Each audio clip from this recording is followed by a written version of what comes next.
I think the off week provided some things for us. I think that it was an opportunity for us to evaluate some of our younger players more, and we were able to do a significant amount of that. Probably not as much as we were able to do the previous open week, just because of some of the injuries at receivers in terms of number of bodies, but we were still able to get an awful lot done along those lines. I don't know that it was as beneficial, because I've been asked the question already in relation to the past off week, because I don't really know that we expect any of the injured players to be back or be probable for this ball game. But I do think that it gave us an opportunity, especially, from an offensive perspective, because obviously the focal points of the offense have kind of changed throughout the course of the year based off who has been healthy, is to kind of fine-tune that. And so I do think that we got something done during this time frame, and we recognize, and I think we're excited about playing a very, very good South Alabama team this week. The one I think that is a very, very talented group, a group that plays extremely hard. They've been in an awful lot of close games. I think Joey does a really nice job down there. They're relatively healthy, and they're in a position, obviously, where they still could get bowl eligible, and there's an awful lot, I think, that they have an opportunity to play for, and so we know that we're going to get a great effort from them, because that's what they do, and we're excited about the opportunity. So, questions? I can now look back over here again, if you guys noticed that too. We were worried that I was going to have to just frame everything over this direction since Tabby wasn't here. So, like you said, having said that those people are out for this game, what are the adjustments you guys are going to have to make at receiver, and who's available? Well, Ron, we talked about this before with you, and since that time frame, we've actually had another injury, as you guys probably well know, just kind of going through the injury thing. Obviously, the people that are out for the season are out for the season. I do not expect Gerrand Ham to play significant snaps again. It's a shame for a senior again, but he just still is in struggle mode. He's only played in 16 quarters this year, and some of those were just basically one snap appearances at the first part of a ball game. So unfortunate for him, but would he be available? Maybe, but very limited snaps. As probably maybe new too, Trey Perrier was injured, who started off obviously the depth chart third team, walk-on wide receiver, was playing extremely well. He was hurt in the first half against Arkansas State.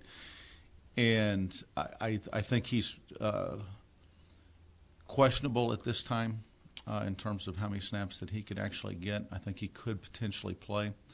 As you probably noticed in the second half against Arkansas State, we had to start sliding tight ends and running backs and even quarterback out to try to fill some of those voids. And we're just kind of down at this point in time. We've got 6 out, and that we're still trying to redshirt Devontae Haggerty, which I think is, again, the right thing from a program standpoint. But other than that, there's just we're very limited out there. And so consequently, to kind of answer your question, again, the running backs, the tight ends, the receivers are going to have to become more comfortable out there. There's just not any other options. I don't think we showed that comfort level in the second half against Arkansas State. The off week gave us some opportunities to kind of work on some of those things. But again, the character of our team has changed as the focal points have changed offensively, and obviously the focal points now have changed again a little bit, and so we have to kind of refocus our offense based off who's out there for us. Hey, Todd, coming off that Arkansas State, obviously you're disappointed, I know, in the loss, but having to sit 2 weeks on a loss the way that it ended up, was it tough getting them kind of motivated back last week and knowing that you got the stretch run here that you got to kind of refocus on? Because that's not lost. No, I don't think so. We've got a great group of young people here. They're going to work hard. Obviously, they were disappointed, but disappointments can go away with just kind of getting back out on the field and practicing again. And we got back into it. We've worked hard. Again, this is a good group of young men. We've got some things that we're battling, and we're not the only team out there. Obviously, Georgia and Northwestern and Iowa State and some of these other ones are battling some of the same things, and that's just kind of part of what seasons kind of bring forth every year. And The thing that I think that is really, really critical, and I'm going to hit this real quickly because I know I'm going to get the question. There's still obviously an opportunity for, you're still in the bowl conversations. You still have some of these other things out there. But again, as I mentioned one other time before, and I think this is really, really, in my mind, is very significant. The most important opportunity is the opportunity to play. It's the opportunity to play the next game and win. All the other things are icing on the cake. If all of a sudden that becomes the focal point, then I think, have we talked about it? Sure, because I recognize in the world that we live in, social media and all that is going to convolute your message, and so you've got to address things. But the reality of it is, it is about the opportunity to play, and so again, to answer your question, I think that the off week, while being difficult in relation to a loss, the reality is that I think that we went out and we played and we had fun playing. And I think that that's significant because I think that ultimately it is about that. It is the other byproducts that come out of having success on the field on a weekly basis. That's what they are. They're byproducts of that, and that needs to, the focal point needs to be just going out and playing one game and winning one game. And I think we were able to do that. Coach, I know that we were talking a minute ago here before you walked in about that defense being out there for so long against Arkansas State. That's what took its toll. I know you got to find a way to prolong those offensive drives. Yeah, or get more points, and I think that's the critical thing. Obviously, if you're not eating up the clock offensively, then you better be scoring points at a high rate, and we didn't do either during that game. Now, we've got some struggles right now on offense when we've had to kind of again change the focal points, and it's not fun for the players. It's not fun for the staff. The first priority, I think, from an offensive perspective is to make sure that the people that can make plays for you have the ball in their hand as much as you can allow that to happen. And obviously, through the course of the season, we've had varying degrees of positioning anyway in relation to who was the guys that needed to have the ball in their hand, who was capable. And so once again, we're kind of going through a little bit of an adjustment right now in terms of where we're at. And you're right. So the offense has got to hold up their end of the bargain. But the defense, obviously, we did not, especially we lost some first downs, and that created some several drives to where we never put them into a third down and long situation. And then we gave up some third downs. We've been pretty decent on third downs this year defensively, and that was a struggle for us last year on third down. We've been decent on third downs from a statistical standpoint. We were not as good as what we needed to in the Arkansas State game. And then to kind of reference something other than the field position, which is the less explosive you're on offense, the more field position plays a part in the game. And the field position, I think, especially in the second half, because of some of our kicking game woes, created some opportunities for Arkansas State to play on a shorter field also, and obviously for the defense to have to get back out there. Again, I'm not as concerned about time of possession. I'm always more concerned about points, and the points is what's more bothersome to me from an offensive perspective than time of possession. In terms of South Alabama, what are some of the challenges that you've seen when you're watching them on film that you're concerned about that you want to address this week? Yeah, I mean, they play extremely hard.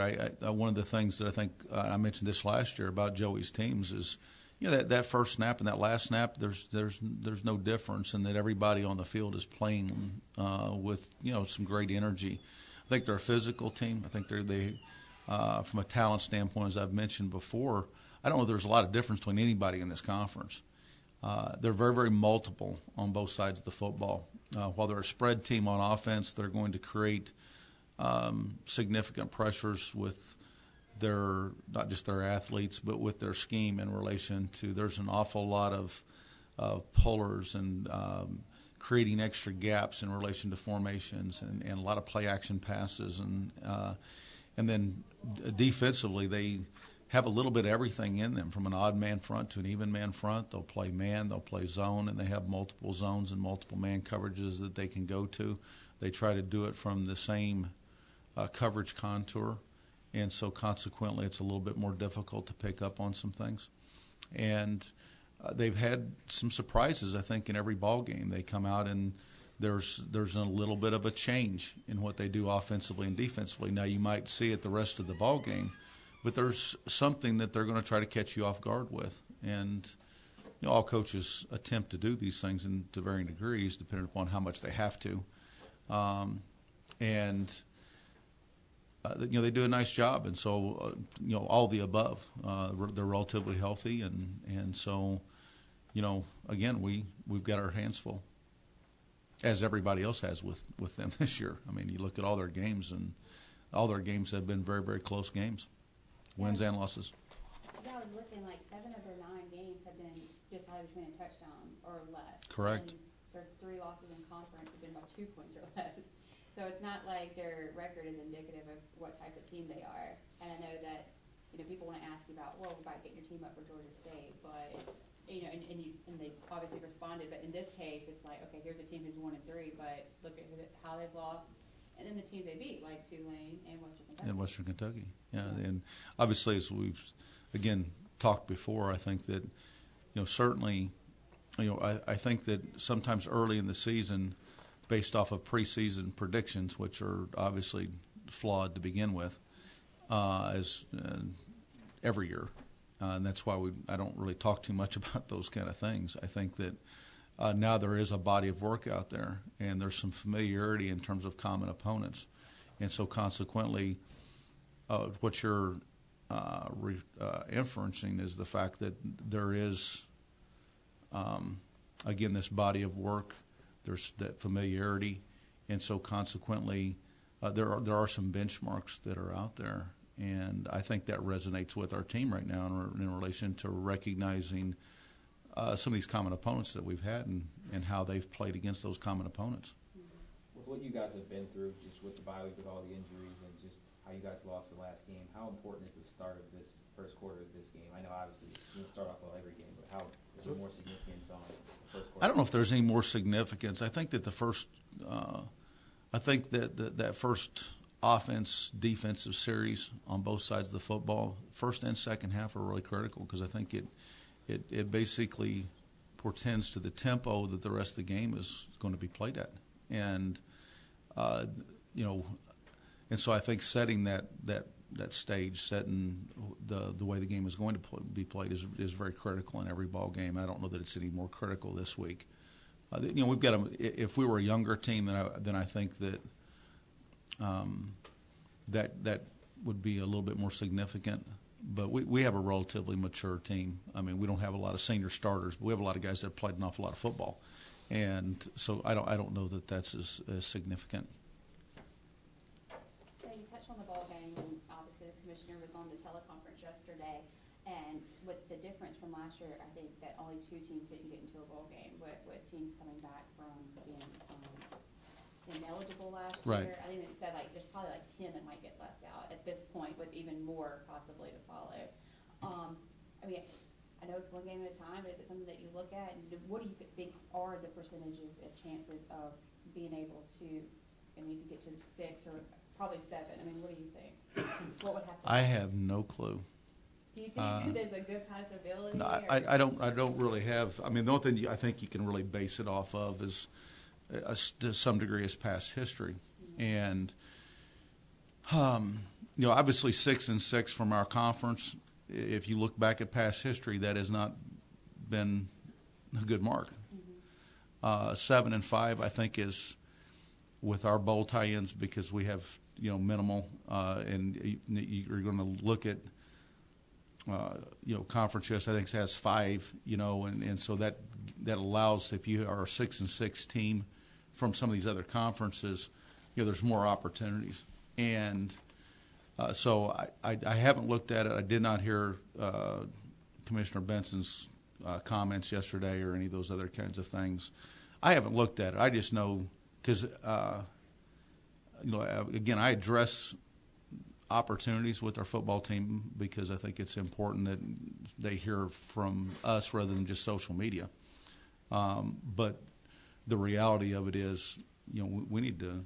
I'm not worried about that at all. I really am very focused on this next game. I think our players are very focused on this next game, and then we'll see what the byproduct of playing well does for us. And if we play well, then we'll have a chance to win.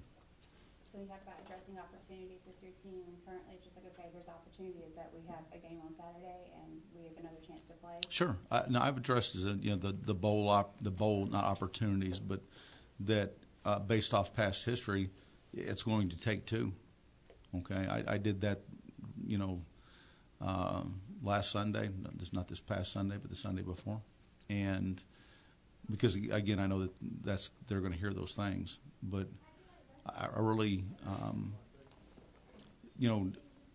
I think that we can all get caught up too many times, and obviously there's an awful lot of things that happen during the course of a season, good and bad, and again, if we'll look back on this season and then we'll make some evaluations, but the reality is that we need to focus on this moment, and really as all coaches have, there's a reason why we always talk about it, because it is true. That's why everybody talks about it. You focus on the next moment, and you don't worry about those other things, and that's why it's not just the reason why it's coach speak is because we all know that it to be true. Everybody else can talk about it. We know that we can't. We need to focus on the next game. You talked about some guys getting younger guys getting repetitions, especially probably at the receiver position. A lot of those guys have shown moments where they've stepped up, and Right. Perrier, obviously, and Tony Cook, Jalen, all those guys. What has this past week been like, just with them getting more repetitions with Colton and improving for these next two ball games? No, I think it's big, because I think that orchestration between the quarterback and the receivers is really significant. And the moment that chemistry is lost, and you lose a little bit of your ability to be very dynamic in the passing game. And so I'm very, very pleased with Jalen Holly. I'm very excited about the way that he's stepped up this year, because here's a guy that was, going into the season, a third-team receiver, and, probably not a guy that was, getting significant repetitions, early, and he has really stepped in and played extremely well, and so I'm excited about that. Rashon Ceaser, I think, is healthy, and while he played a little bit banged up in the last ball game, that was great to see him kind of back out there, and he is, without having Tavares May and Gerrand Ham through a good portion of the season, we needed somebody to really kind of step up and take over that role, because he's the only other guy in that group that's really played. And Rashon has done a very nice job with that. I think one of the problems, again, getting back to that, is we couldn't run the receivers to death because there's not very many of them. And so consequently, you're a little bit hampered, as we were several years ago in the offensive line. You remember we couldn't scrimmage for very long because we only had 5 offensive linemen. And that you'd like to. I probably would have liked to have got more repetitions in the off week in relation to more team functions, but it was not. It was not there for us because it just, again, you can't just run the guys to death, because you're going to end up losing some other guys because they'll be tired, and when that tends to create more opportunities for injury. I know that establishing the running game is huge for doing everything you want to do offensively. And you talked after the Arkansas State game about getting dominated up front. How much of an emphasis was that during the bye week about getting, and probably resting them up again because you had talked about it? Yeah, after watching the video, I think that, to Arkansas State's credit, it becomes more difficult, again, as we've talked, in relation to running the football when they have extra hats in the box. And Arkansas State did a very nice job, I think, in terms of rotating through coverages to create confusion for, that young group that was out there, along with some guys that maybe aren't as acclimated to being out there because of just having to move position. And there in the second half, they did a very nice job in terms of just saying, you know what, we're going to play man coverage. We're recognizing that maybe you're going to have a difficult time separating against our defensive backs, and it made it hard. And so because they always have that extra guy they can play with from a defensive perspective, unless you're going to run your quarterback a lot. And then there comes the other issue. And so we've worked hard on that, We've made some changes because while, again, we'd like to just kind of get back and run our offense, because when we do that, we tend to be pretty good. We also recognize that sometimes factors get in the way of that. And so we are still in the process of evolving. Your defense has had some good moments this season, and with all the injuries on offense, have you challenged them even more to say, can you guys take your game to another level just because of all of the injuries you guys have on offense? No, I just want them to go out and play well. I think anytime that you want all players to step up, and there's that, I think, obvious recognition when they have moments to where they need to step up. But I also think that there's also the issues when guys try to do too much and play outside of themselves. If we're not playing hard and doing it within our scheme, then I've got the wrong guy out there regardless. We should be playing at that maximum effort all the time. But in terms of putting more pressure on them in relation to, well, you have to step up because of this, while it might be accurate, I want our guys to play within our system. And there's been time periods in the past where, as I've mentioned to you, that I thought we tried to do too much, because we've got great young people here in our program. They care. They're going to work hard. They're going to give a maximum effort. But we need to play within the structure of the systems themselves rather than trying to do too much that I leave my gap because I'm trying to go make a play. And the only thing that you're going to end up doing is you're going to end up hurting us at some point in time, because that gap's going to get exposed. I lose my man. I lose my coverage area. Then we have problems. And everybody has to play within the system itself. And as long as we're just focused on playing great football, then all that stuff takes care of itself. They don't need to go make outstanding plays. They need to play within our defensive structure. I know you talked about last week, like, focusing on recruiting a little bit more. We did, yes. And it kind of brought up, I was thinking about this during the bye week, you had mentioned in your press conference about maybe taking some look at some JUCO kids as well. I know that usually you like to grow guys up in your program, but are you taking more emphasis approach with maybe getting some guys in the junior college level for certain positions? Yeah, I think we're at a point right now to where you're looking always across the board to create some more competition, and there's because of some injuries, and we're going to miss some guys in the spring because of some of these injuries. To be as competitive as we want to be at that position, or even to make sure, again, as I referenced earlier, and have enough numbers at a position so that, if you don't have enough receivers, then the defensive backs, that creates problems for them because they're not getting the repetitions they need to become better. And so we're always going to look and evaluate things based off that. I didn't want to do it early on twofold. One is I wanted to grow guys up. I think that's part of setting the culture. Once the culture is established, then generally speaking, the individuals are going to walk into that new culture and they're going to conform to that culture.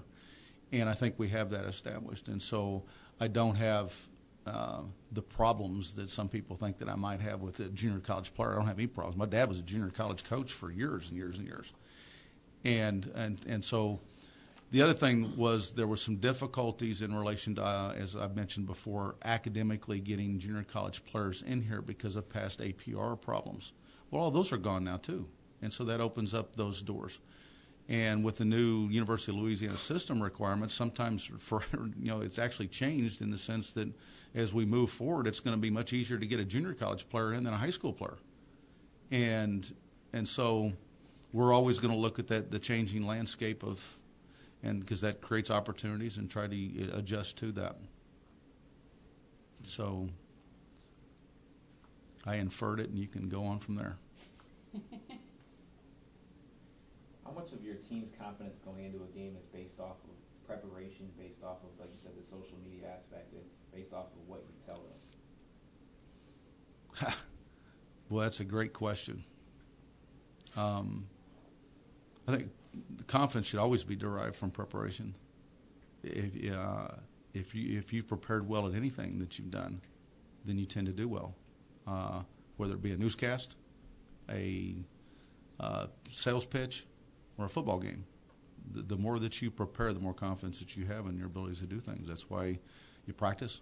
Even as coaches, we practice. We practice calling the games. We practice everything because we need practice too to be the best that we can be and prepare the best that we can. I think the social media is a new dynamic. and that I think, again, I don't want to get into my soapbox, but I think it has created this environment to where all of a sudden everything's questioned and everything's out there, and a lot of it ends up being false information. And so, quite honestly, I'm really still trying to learn how to adjust this dynamic, because I think that they need to trust each other, watch each other prepare. That should bring confidence. They need to listen to their coaches in terms of the game plan and build confidence from understanding that. And they don't need to be listening to people out in social media that don't watch practice, don't have anything to do with the team. But unfortunately, when you're dealing with 18 to 22-year-olds, I know a lot of 42-year-olds get caught up in it on what's being said about them. And it's a new dynamic that I think that all of college football and all of society is going to have to learn to kind of deal with things that are being said about them on social media. And it seems like everybody's got something to say about somebody else on social media rather than just kind of taking care of their own business. Yep. Enough of my soapbox. Not a fan. Sit on that one all day. I could sit on that one all day, and I have thought about it enough to give you a full-term dissertation on it, but I won't. I'll resist. Any other questions for Coach Berry? Thank you very much. Okay.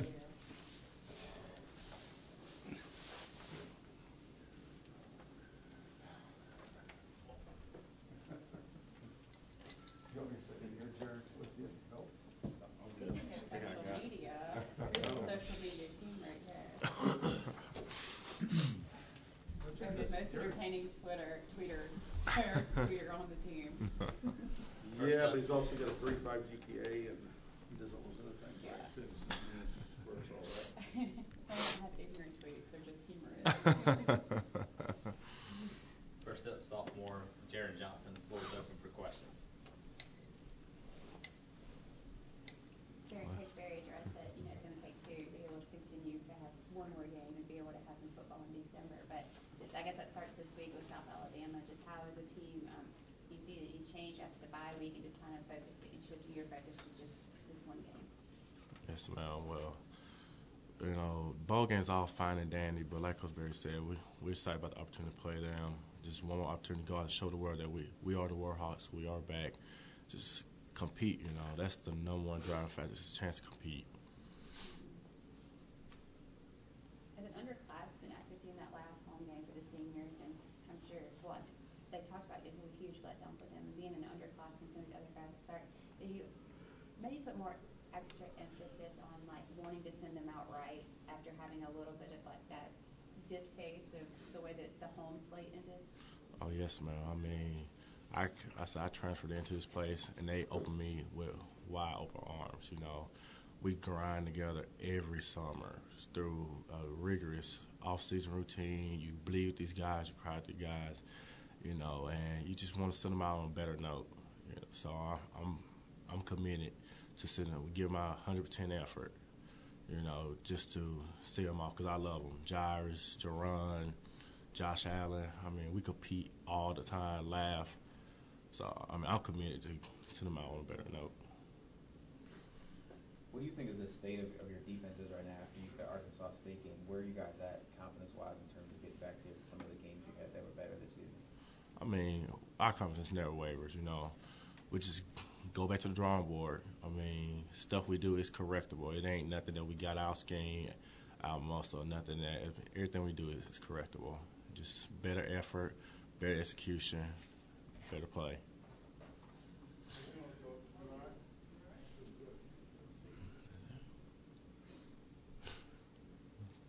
Any other questions for Gerrand? Yeah, that's way too easy. I don't know if that is. I gotta let someone else ask you. Going up against South Alabama, a team that, like I mentioned earlier, 7 of their 9 games have been decided by a touchdown or less. So you can't really look at their record, which I don't know how much I actually put the stock into that anyway. But what is the mindset going in? Is it just more so about focusing on yourself than the opponent and trying to get to that 6th win? And then It's a little bit of both. I mean, you definitely cannot look at these guys' record. They play hard every snap of the ball. They come after you. They come with a physicality and effort that we haven't seen on a consistent basis during the course of the season. So it's going to be a slug dog fight. I mean, I'm expecting nothing less. Their offensive line is physical, and I love it about them. So I'm embracing it, and we got prepared for them, just like it's going to be a one-point game, last dry game, Yeah. Speaking of being physical, obviously there was really physical line you're going up against with Arkansas State, and so to have another team coming up that you know that you're going to have to be giving your best effort to be able to make something happen. Is that a challenge to the line this week after maybe not having your best performance 2 weeks ago? No, man. I mean, it's a challenge, but we're not going to shy away from it. For me personally, I love it. They want the ball, run it, please, because that's just that physicality, and I love teams like this. I'm thankful to be able to go against them. Just another opportunity to do what I love in the trenches, double, triple team, wham plays, all of it. We embracing it, Give us another opportunity to go out and say, hey, we're the Warhawks, bring it. We're more physical. Let's see who can do it.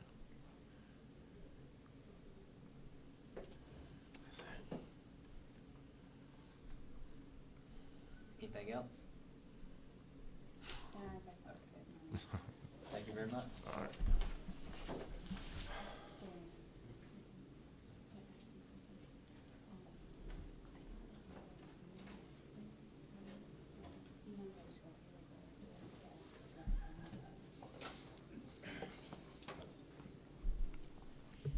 All right, last up, sophomore Rashon Ceaser. Floor is open for questions.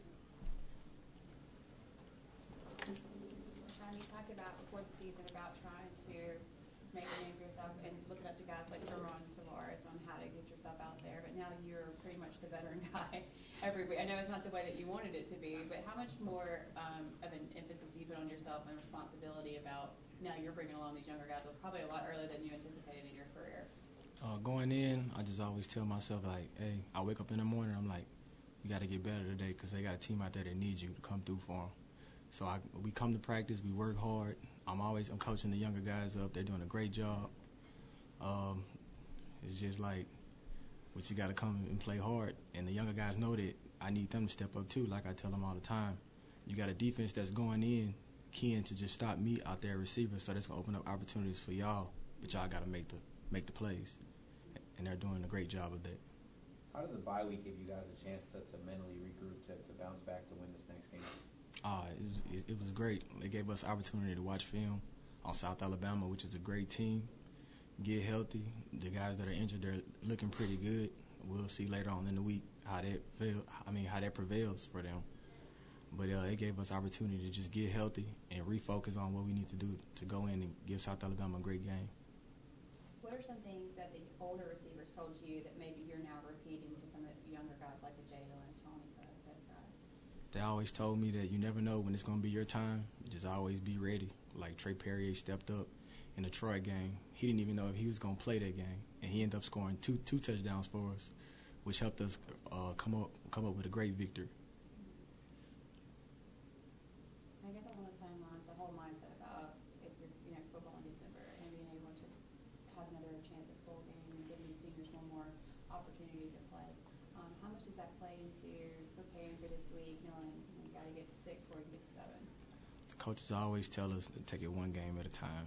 So we're going in just with that same mindset. We need 2 to get in the bowl game, but we're focused on this one. And then after this one, we'll see where we stand for next week with ULL.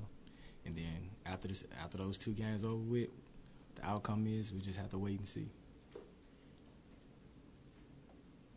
Do you see yourself as a younger guy who, like I said, these older players kind of brought you along, and now that guys like Tavares, who the way that his career unfortunately ended, do you feel like in a way you're kind of playing for some of those guys so that it can sort of help them to be sent off in the right way? Yes, ma'am.